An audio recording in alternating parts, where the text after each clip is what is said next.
So it's been 1 year since the match that broke the internet happened between Kenny Omega and Kazuchika Okada happened, and here we are, still talking about it, and people still love to hear a story about Kenny Omega and Kazuchika Okada, including this leading up to their 4th upcoming match.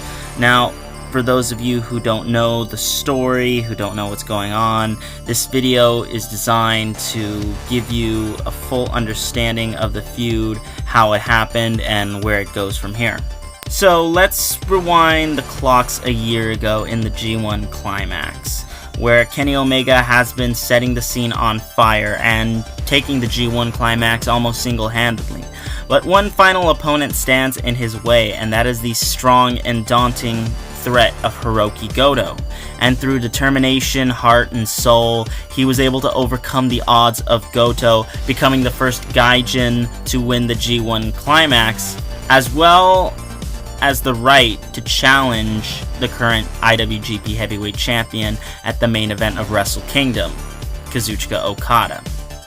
During this time, Kazuchika Okada had just lost the G1 Climax and had to deal with Naomichi Marufuji after losing to him in a match in the G1 Climax. He faces and defeats him at King of Pro Wrestling, and then competes in World Tag League with Yoshihashi. So he doesn't really have time to defend the title or have anything to do with Kenny Omega until Kenny Omega is done defending his briefcase against Hirooki Goto.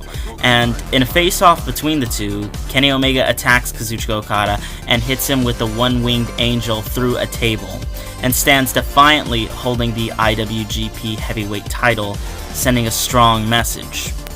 January 4th, 2017 comes Wrestle Kingdom 11, and Kenny Omega comes out in full Terminator gear to send his message that he will terminate Okada.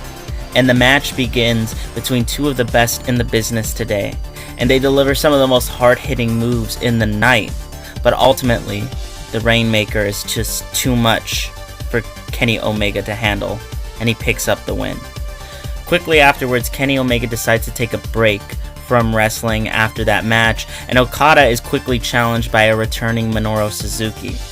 Kenny Omega soon returns after his hiatus, and his quest is once again to make sure that he can get the IWGP Heavyweight Championship, but decides the only way that he can do it now is to win the New Japan Cup, so that way he can challenge Okada once more. But he is quickly stopped by Tomohiro Ishii, who eliminates him within the first round, and he then becomes obsessed to get his revenge on Tomohiro Ishii.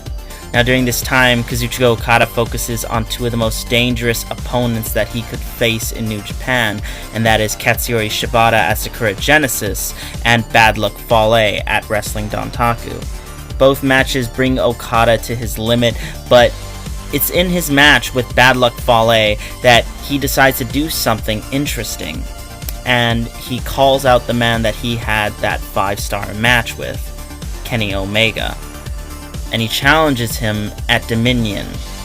The two meet again at Dominion and manage to outdo themselves by having an amazing match with each other, unlike any other wrestling match that I or the world has ever seen. The match has so many great moments, like Kenny Omega trying desperately to break Okada's wrist control, Kenny hitting the one-winged angel only to have Okada getting to the ropes, and that amazing moment of Kenny Omega falling due to exhaustion. They go the distance and end up wrestling a 60-minute draw, showing that neither man is better in this encounter. They are equal to each other. After their 6-star match, Kenny Omega says that he's failed the Bullet Club, and for a while he decides that he is not going to go after the IWGP Heavyweight Championship anymore, as he shifts his focus to compete in the tournament for the first ever IWGP US Heavyweight title in New Japan's first solo show to the US. But quickly after their 6-star match, Cody decides that he is going to challenge Kazuchika Okada for the IWGP Heavyweight Championship at the same event. And while Cody is unsuccessful, Kenny Omega wins the IWGP US title tournament to become the first champion. Quickly afterwards, the G1 climax comes to a head, and both Kenny and Okada are in the same block as each other. So that means they must face each other once more. And the G1 climax takes place over an entire month, with wrestlers working almost every day of the week during this tour, so both men are physically and mentally pushed to their limit. But Okada more so, as he's harboring a neck injury, and that's exactly what Kenny uses to his advantage by constantly attacking the neck, and ultimately hits that one-winged angel to pick up his victory for the first time against Kazuchika Okada, with a crowd erupting at his victory. Now, something I'd like to point out is the fact that when this feud started, Kenny Omega was the defiant heel, acting so by attacking Okada beforehand, and his demeanor and everything that he would do was that of a heel. But at this point in time, he's won over the crowd with his incredible wrestling style, his heart, his determination, and his hard work. After this, Kenny Omega now knows that he can indeed beat the best wrestler in all of Japan, and he decides that he wants to face Okada once more, but now he has the confidence to do so. However, one person stands in his way, and that is Tetsuya Naito, who beats Kenny Omega in the finals of the G1 climax. Kenny Omega at this point is devastated and runs into his former tag partner Kota Ibushi, who checks in on Kenny Omega after his current defeat, but Kenny does not allow for Kota to get anywhere near him. After this, a few months have passed by, and both wrestlers seem that they have moved on from each other, with Kazuchika Okada beating Evil, Tetsuya Naito, Sanada, and Zack Sabre Jr. in successful title defenses, and Kenny Omega not only beating Chris Jericho at Wrestle Kingdom 12, but he loses the IWGP US title to Switchblade. But on a brighter note, he reforms the tag team The Golden Lovers with Kota Ibushi. So both wrestlers seem to be doing well on their own. Until Wrestling Dontaku 2018.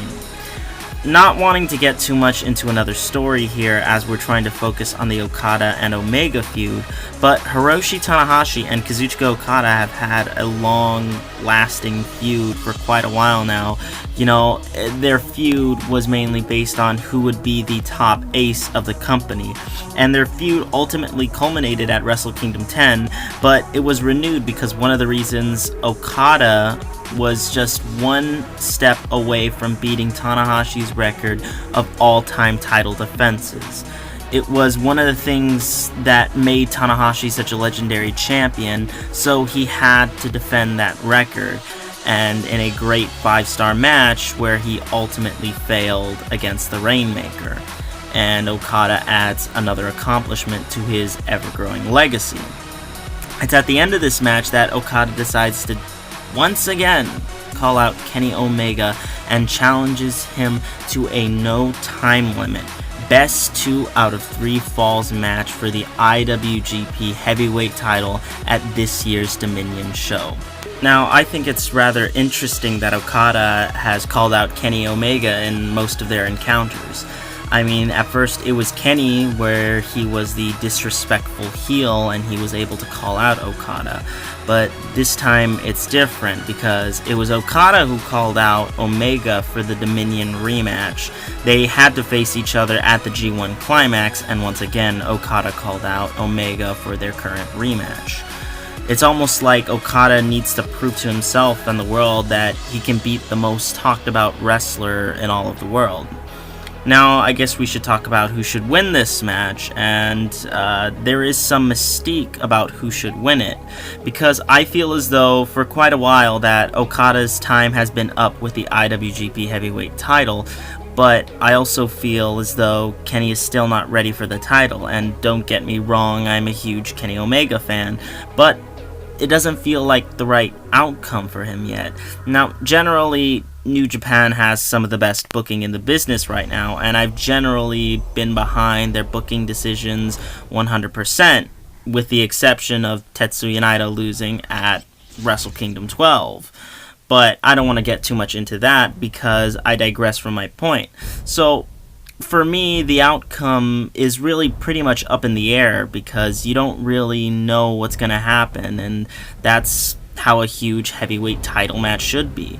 A title match of this caliber and of this quality should be unpredictable. And I am rooting for Omega because Okada, although he is great, he's proven enough to himself and to the fans just by beating Tanahashi's all-time defense record and becoming the longest reigning IWGP heavyweight champion of all time. He doesn't need to do anything else to prove to the world that he is great. Well, he does need to do one thing: beat Kenny Omega one more time. Well, that's been it for this episode of The Excellent Reviewer, talking about the Okada and Omega feud.